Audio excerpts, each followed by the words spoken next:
V'daber Hashem Moshe v'Aaron lemor. Zos chukas haTorah. This is the statute of the Torah. We discussed many times, we find the Torah is divided into three classifications. The mishpatim. Mishpat means rational laws. There's edus. There's certain mitzvos which are a testament to certain things. For instance, we observe the Shabbos. It's referred to edus. It's a testament that God created the world. We eat matzah. It's a testament to what happened when we left Egypt, that the bread had no time to rise and therefore wasn't leavened. Those mitzvahs are referred to as edus. Mishpatim, rational laws, one doesn't steal, ownership rights. So as Rashi cites the Chazal very often, the Midrash, that even if the Torah wouldn't have given this, just to maintain a society, we have to promulgate and legislate laws just for people to live with one another, respect one another's rights. Then there's chukim. Chukim are statutes that on a rational level, you have no understanding why it is, such as dietary laws. An animal has to have two signs to be considered kosher. You have to slaughter it a certain way, what we call ritual slaughter. And who's qualified to do the shechita? These are statutes. Shatnes, that you're not permitted to wear a garment that has linen and woolen in the same garment. These are chukim. The ultimate statute, the most difficult statute, is Parah Adumah. So we're discussing now, Zos chukas. This is the ultimate, this is the statute of the Torah. And what's for to us that? We'll see in a moment, because even Shlomo Melech, who was Chochmi Kalodam, who was the wisest man who ever lived, he said, Amarti achakma. He says, although I became very wise, and he was able to come upon the understanding of every statute, whether it was kashrus, whether it was shatnes, but the statute of Parah Adumah, of the red heifer, he wasn't able to come upon, to understand its inner reason, as we'll discuss in a moment. It's metaris hatmeim. It purifies the impure. If one comes in contact with the dead, one enters into a location where the remains of human being are under the same roof with the person, becomes contaminated. Umetame is atorim, and it contaminates those who are tor.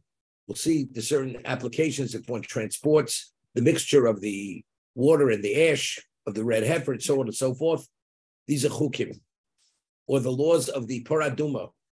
When is it qualified to be considered the red heifer, and when is it not? If it has as few as 2 black hairs, it's all red, its hair is red, but it has 2 black hairs, it's disqualified. It cannot be a Parah Adumah. Cannot be the heifer to be used for this process of decontaminating a person. Let's see Rashi. Zos chukas haTorah.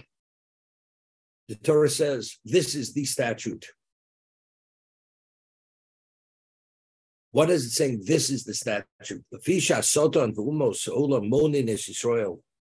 Because Soton and the nations of the world, they moaning. How does he translate moaning in the translation?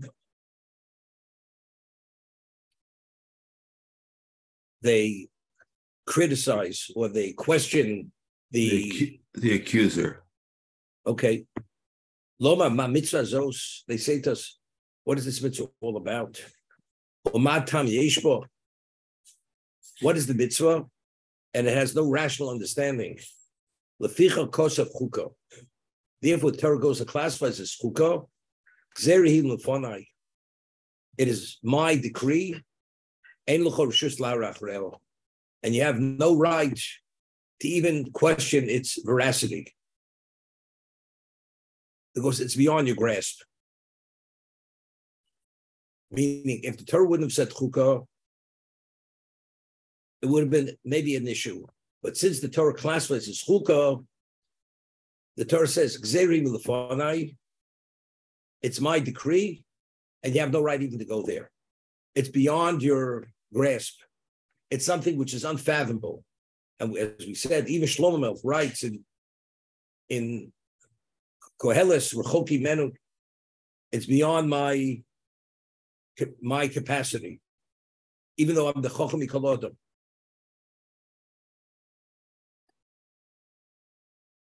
Very often we believe that if something we should understand, if we don't understand, so what is the conclusion?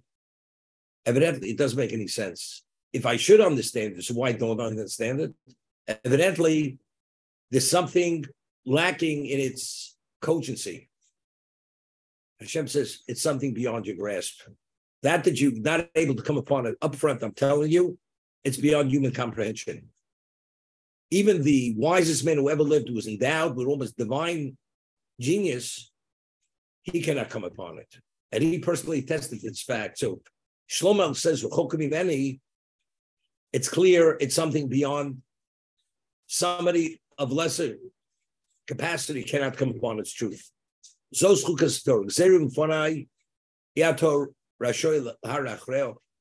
you cannot even question its veracity, its logic.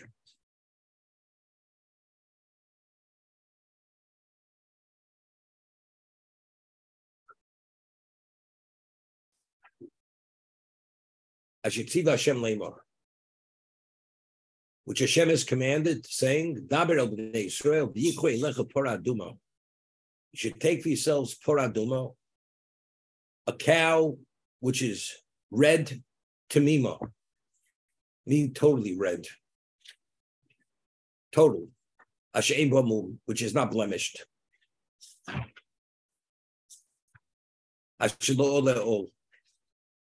Which a yoke was not put on it, but a yoke doesn't only mean a yoke. Nobody put anything on the animal to transport it. It was not used as, not even a beast of burden. If you wanted to put, the Gemara says, the Mishnah says, if you put your jacket on the animal or your walking stick on the animal, just as location to put it there, the animal is already disqualified. That's ole ole ol.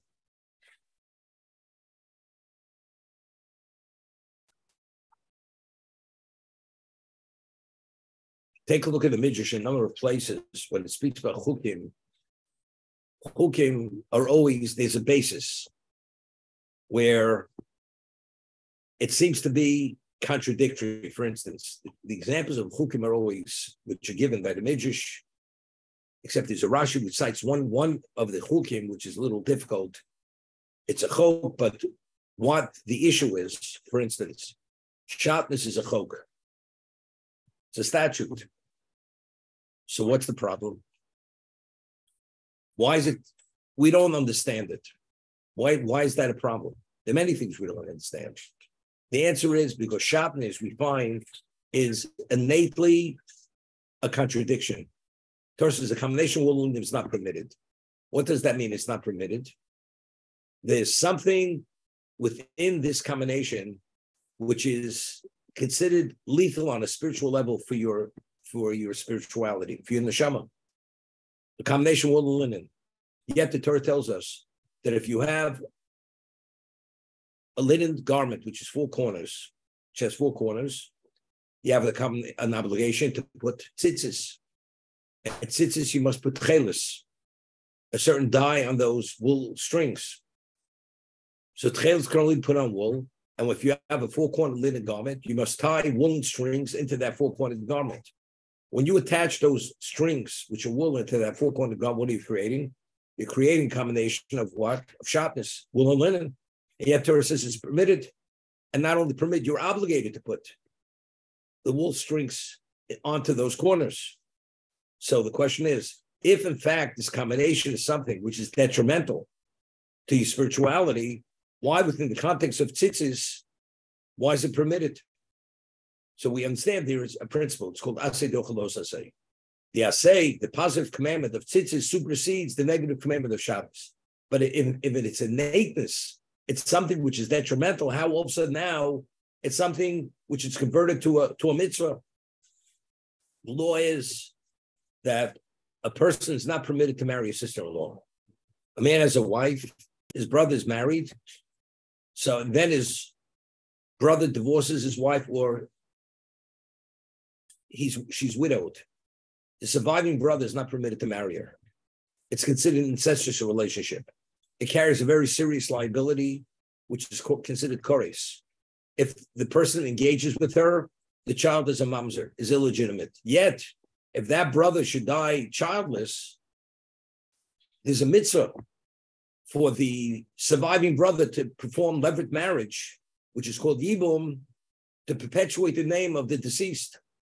So if in fact this relationship has such an extreme level of liability, kores, why, if there's no child of that deceased brother, how does it all of a sudden it becomes a mitzvah? Another example, we read in the Torah, Parshas Tazria, that if a woman gives birth to a male, so the Torah tells us the first 7 days after she gives birth, she's considered contaminated. She's not permitted to her husband. But for the next 33 days after that, although she's still menstruating, and it's the same menstrual blood, which is coming from the same location from the uterus, if she goes to the mikveh, she's permitted to the husband. Although normally when a woman menstruates, she's not permitted to the husband, and it carries a very serious liability of kores. Nevertheless, after she gives birth, a week later, for 33 days, she's permitted. And if it's a female, 14 days she's contaminated. For 66 days, although she's menstruating, although it's the same menstrual blood, she's permitted to the husband. So the question is, if factually menstruant is something which is detrimental to a person's spirituality, both the man and the woman, if they engage with one another, why during this period of time is it permitted? As they say, it doesn't make any sense. It's contradictory. It's permitted or not permitted. Why during this period of time is permitted? So the problem with a chok is not we don't understand it. The problem is it's contradictory. Either it's permitted or not permitted. That an animal that has one sign, although it's a chok, that's not the problem. We don't understand, but here there's an inner contradiction in the law itself. The question is it permitted, not permitted? Why one moment it is, and the other moment, the other situation is not? That's the issue of a chok. So Parah Adumah, if a person contracts the contamination of the dead, he goes to the mikveh, he cannot be relieved of that impurity. He has to have the Parah Adumah. That's how extreme the impurity of the contamination of the dead is. And yet, the Parah Adumah relieves him of that contamination. But yet, the person who engages in the process, who's initially pure, he becomes contaminated. So this is it's enigmatic. I mean, it doesn't make any sense, as they say. Either it purifies or it contaminates. But yet here, the most extreme level of impurity, it relieves the person, it purifies, but yet the person who's pure, not contaminated, he becomes contaminated. So Schukas HaTorah. It's my decree, and you're not permitted to even question it. Why? Because I'm telling you up front, it's beyond your capacity. It's beyond your capacity. It's beyond any human's capacity. So the Sefarno says this week's parsha, the only way a person is able to understand it, if God lets you in on the secret. Moshe Rabbeinu understood the inner workings of Parah Adumah, but it's only because God shared it with him. Otherwise, it's not possible to know. That's the Sefarno. But it doesn't say anywhere in Chazal that Moshe Rabbeinu did understand it or didn't understand it. But the Sefarno mentions he did understand it.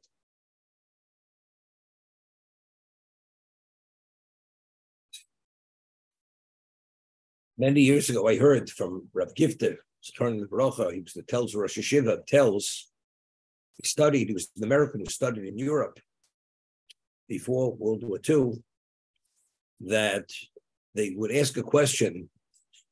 We find that the Aser Sadibros, the Jews themselves actually heard it in a wake state from Hashem.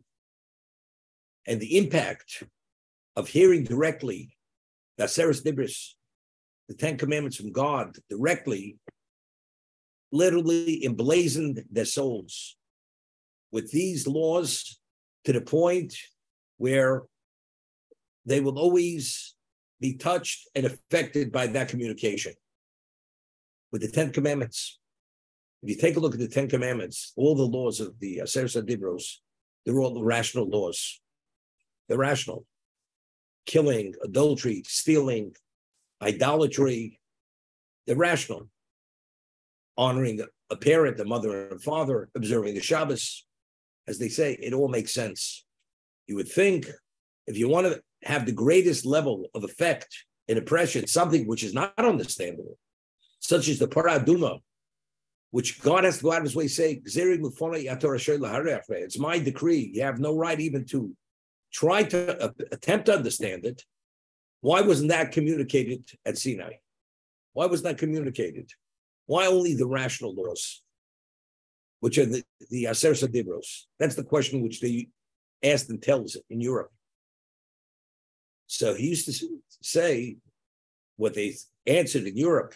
It tells, for instance, euthanasia. The average person, you say, why are you not permitted to kill? Because it's cruelty. There's nothing more precious than life. Where do you have a right to take a life? But there's certain situations where if you have a situation where a person is suffering tremendously, personally, or a person is a burden on society on many levels, an emotional burden. Person says, if murder, we frame it because it's the ultimate level of cruelty, taking a life. What about in a situation where it's an act of compassion for the person you take his life, for society, for family? Maybe that would justify taking a life. Torah says, lo tirtzach. Under no circumstance are you permitted to take a life. So it's only the area that we do understand, because as human beings, we process it and we frame it and we relate to it within a moral, ethical level. Therefore, Torah says it has nothing to do with ethics and morals, has nothing with your emotion, has nothing with your understanding. It's also the equivalent of a chok. It's a statute.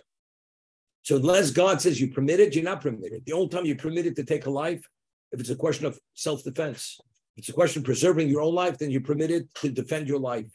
But outside of that, you're not permitted to take a human life. That's considered murder. Regardless, what about aborting an unborn fetus, an unborn child, an abortion? Is it permitted? It's not the equivalent of committing murder. Of course, there's times that you're permitted to abort a child if the mother's life is in jeopardy. You're permitted. But otherwise, if one does abort a child, it's lo tirtzach. The negative commandment is, thou shalt not commit murder. Although it doesn't have the full liability of taking a person who actually was born into existence. There it carries the death penalty, that murder. So all the laws of the 10 Commandments, they're all rational laws. Where it's rational, we have an understanding, we relate to it. Hashem says, regardless, you're still bound by the parameters which the Torah sets. Something we don't understand, it's easier to accept it because we don't understand it. Therefore, we didn't have to have that direct, open communication, that it should have the same effect and impact as the Aseres Dibros for that reason. Only what's rational, that's what we have to understand. As much as we see it within a rational context, but the core of it is statute, no different than the Parah Adumah. But it's only the way we relate to things, therefore it has to be framed and communicated in that particular context. That was the answer he used to give. That was his answer, this is what they said, the way they answered it. I always say, a person is a traditional Jew, and he goes to the rabbi and he says, Rabbi, I believe 100% that in dietary laws, but could you explain it to me? Why must you keep dietary laws? So the rabbi says, because God says so. But I'd like to understand it. So you say that same person.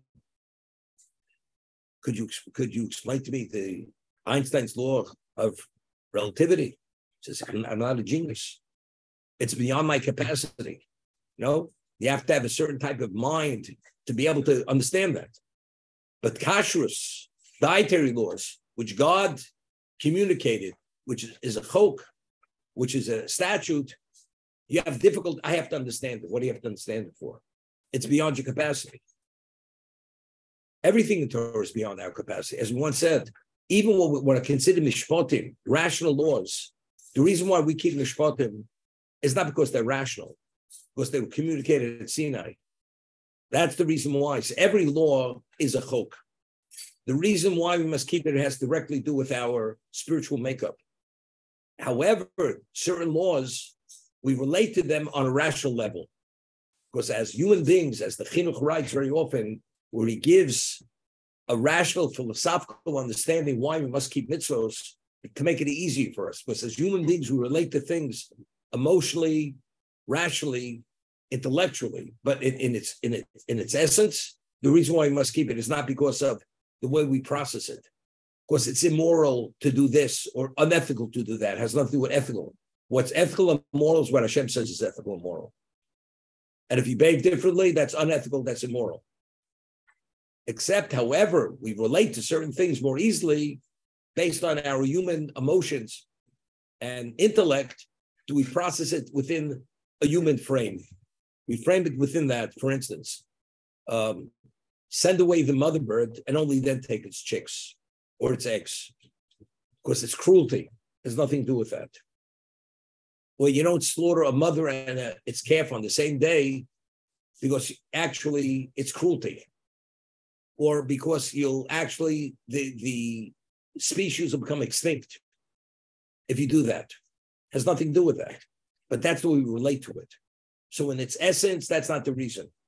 But it's more easily to observe if you understand, if you touch humanly in a certain way, it's more easily to observe that particular mitzvah. Murder is cruelty. That's not the reason why you're not permitted to kill. It's not because it's cruelty, because God says you cannot take a life. God gives life, God's the one who takes life. Unless he says you're permitted, you're not permitted. As I said, the only situation would be where it's self-defense. You take a life to preserve your own life because the other person threatened your life. Outside of that, you're not permitted to take a life. So the idea of conscientious objectives, they wouldn't go to fight a war. What do you mean? War is preserving life. You have to fight the enemy. I mean, let somebody else fight, not me. But let somebody else put himself on his life in jeopardy, not yourself. Okay? Whatever way, but it has nothing to do with that. It's not cruelty. God says when it's permitted, and what's forbidden, it's forbidden. Not only is it permitted, you're obligated. You're obligated to preserve your life. He was able to relate and understand every statute. The only one he couldn't understand was Parah Adumah, the red heifer. He says, Amarti achakma, I said, I've become wizened, but this is rechokim mimeni. It's beyond me. Now the question is, why this, not anything else? So once discussed it. So there's a famous Orach Chaim HaKodesh over here, which asks a question. We can see in a moment. Over here, the Torah frames the Parah Adumah as Zos Chukas HaTorah. This is the statute of the Torah. He asks a very basic question. Wouldn't have been a better reference, Zos Chukas HaTorah? This is the statute of purification. Why is it referred to as Zos Chukas HaTorah? Or Zos Chukas HaTumah? Because it discusses how one contracts the contamination of the dead, that even if one goes under the same roof with the remains of a Jew, you become contaminated. So it should say, Zos Chukas HaTumah, this is the statute of contamination. But yet, it's referred to as Zos Chukas HaTorah. That's the Rechaim HaKodesh question. Al, I'm sure you remember the question very well. So Rechaim HaKodesh says something which is profound, which has to do with, it's a principle. In Egypt, we brought a Korban Pesach. That was one of the mitzvahs we were given. And the Torah speaks about all the criteria you have to meet to bring that Paschal lamb. The species, they all have to be included in one family. They all have to join together, eat in one location. But yet, one of the fundamentals, which is mentioned later, after Sinai, the laws of contamination, there's no reference to that. Although in Egypt we were contaminated, there's no mention that you have to purify yourself before you bring that Korban Pesach. The only time contamination is mentioned, it's only post-Sinai. Pre-Sinai, the Jews had no relevance to contamination. The question is why? So he explains, before Sinai, what was our classification? Our classification was we were B'nai Noach, we were Noahites. A Noahite, Ben Noach, cannot contract spiritual contamination. A non-Jew comes in contact with the dead, with the remains, carcass of an animal, with a dead rodent, does not become contaminated. A Jew comes in contact with any of these particular situations, you contract a certain level of contamination. A rodent, the carcass of an animal, the Torah says you go to the mikvah, you're able to relieve yourself of that contamination. You wait till nightfall, you're considered spiritually pure. When you come in contact with the dead, the mikvah is not sufficient to relieve yourself of that contamination. You need the Parah Adumah. It's a whole process. You sprinkle on the third day, the seventh day, and then he goes to the mikvah. And outside of that, you cannot be relieved of that. A non-Jew comes in contact with the most extreme level of contamination, he's not contaminated. A non-Jew, right before his conversion, a valid conversion, he runs a mortuary and he's continuously involved with the dead. Then he becomes Jewish. What he was contaminated, what he experienced, and what he came in contact pre-conversion, post-conversion, he's not contaminated. Because when he came in contact with the dead, he wasn't a Jew. And a non-Jew doesn't contract spiritual contamination. The question is, why not? Why only the Jew? And only the remains of the Jew generates a level of contamination that even if you don't come in contact with the remains, you're under the same roof, you're contaminated. The remains of a non-Jew, according to Shimi Yechoy, you have to actually come in contact with the remains to become contaminated. But if you're under the same roof with the remains of the non-Jew, you're not contaminated. Questions why? That's what the Rechaim HaKodesh discusses. So he says, Zos Chukas HaTorah. The Torah is explaining why. That when did the Jew assume a status, a classification that he's subject to Tumah, to spiritual contamination, after Kabbalat Torah, after we were given the Torah? Questions why? Pre-Sinai, we were not. As a Ben Noach, we were not. Post-Sinai, now it has relevance to us. Now, all of a sudden, the remains of a Jew contaminates at this very extreme level. Or a Jew contracts the tumah, not before. Why? An animal does not contract contamination. A Jew does.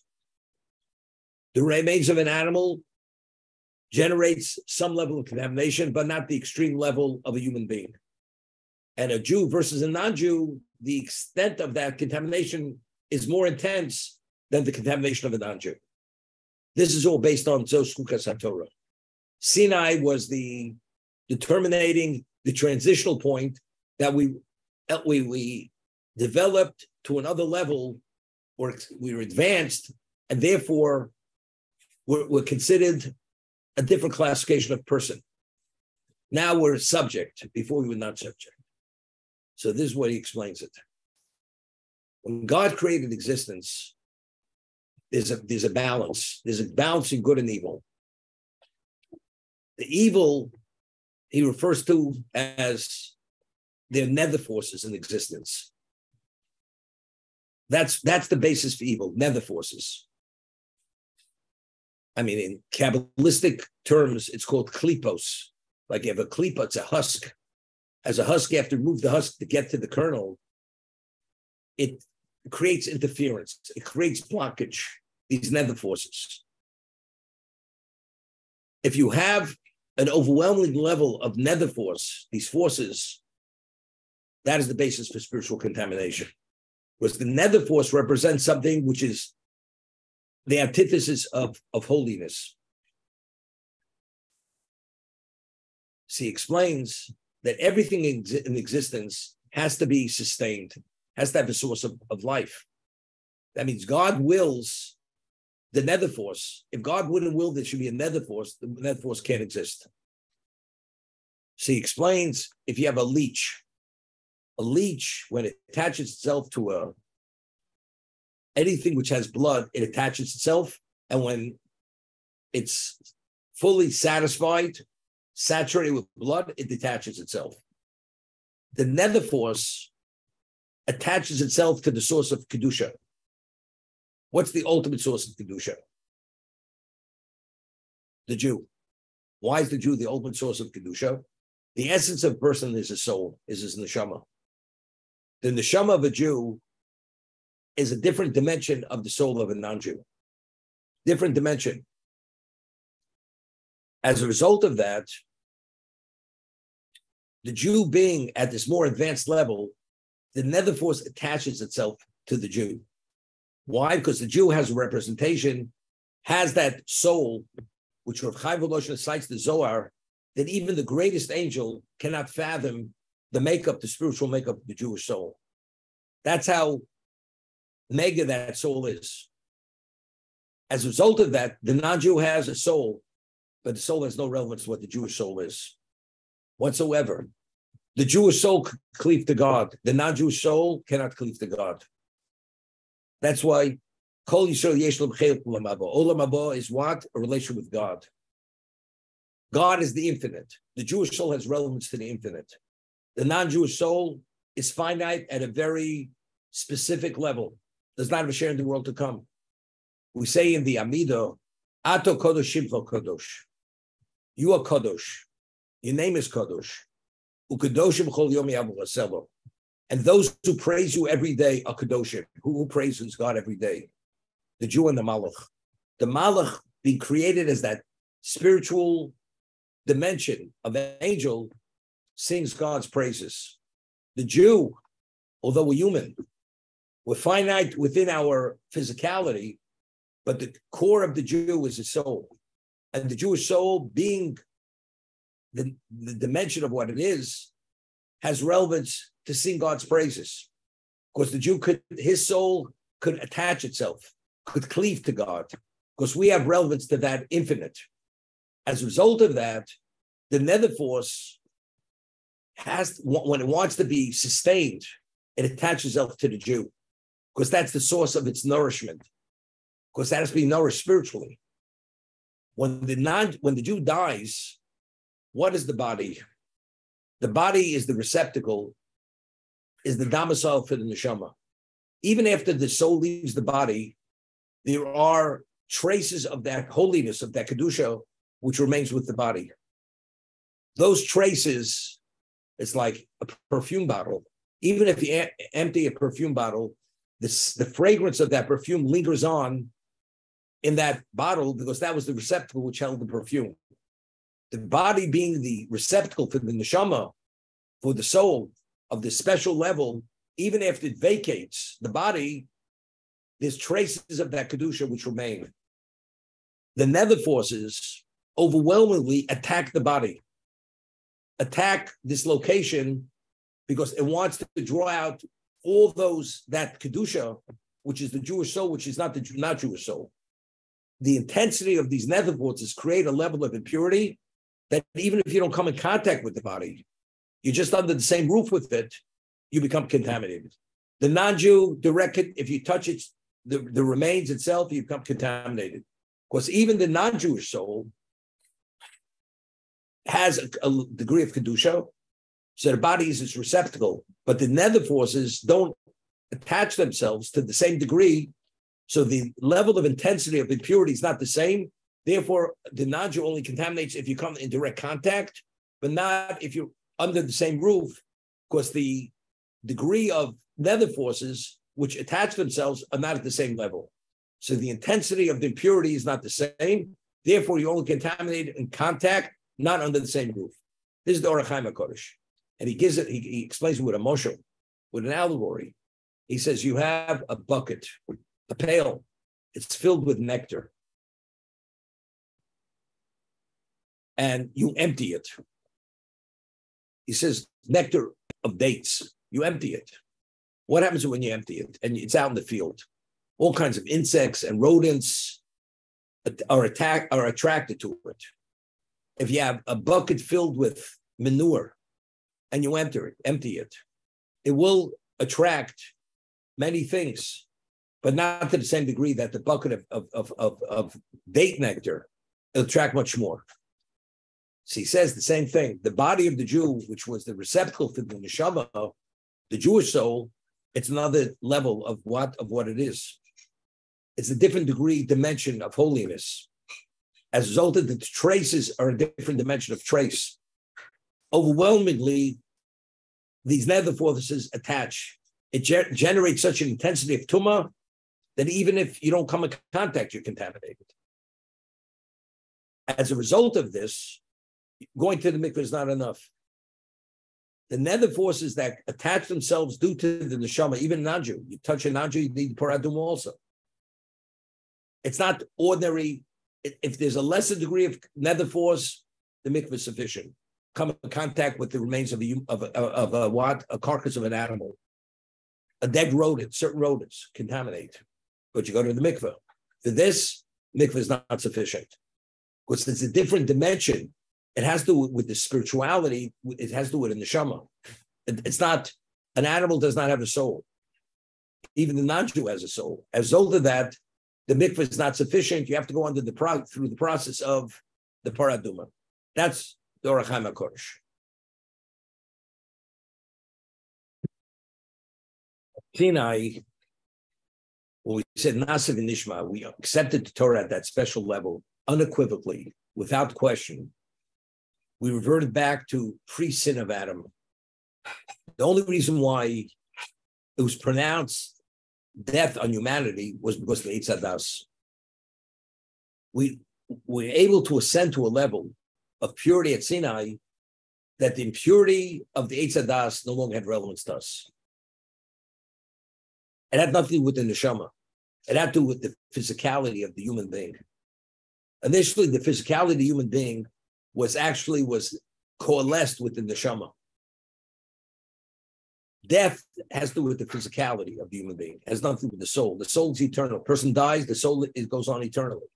It's only a time of Tchias HaMesim, a resurrection with the impurity of the Eitz Hadas will remain in the ground. And what's resurrected is only the pure matter. Then the soul is rejoined with that pure body as was meant to be, which would have been if Adam wouldn't have eaten of the Eitz Hadas, of the tree of knowledge. At Sinai, we reached a level of purification that the body and soul were in sync with one another. Therefore, now we can be eternal. But the metamorphosis of the neshama happened to reach that special level. That's when we became Adam. As a result of the Chet Egel, we reverted back to post-sin, but that had nothing to do with the dimension of our souls. The dimension of that soul, we have the mega soul. That transformation, that metamorphosis took place at Sinai when we were taken as Hashem's people, as the Goy Kodosh, the Am Segula. That happened. So the death had to do with the impurity, which has to do with the physicality of the person. Therefore, death has relevance. Person dies, the soul departs, it's eternal, and it's rejoined with the body at the time of resurrection. That's the concept. I have two questions.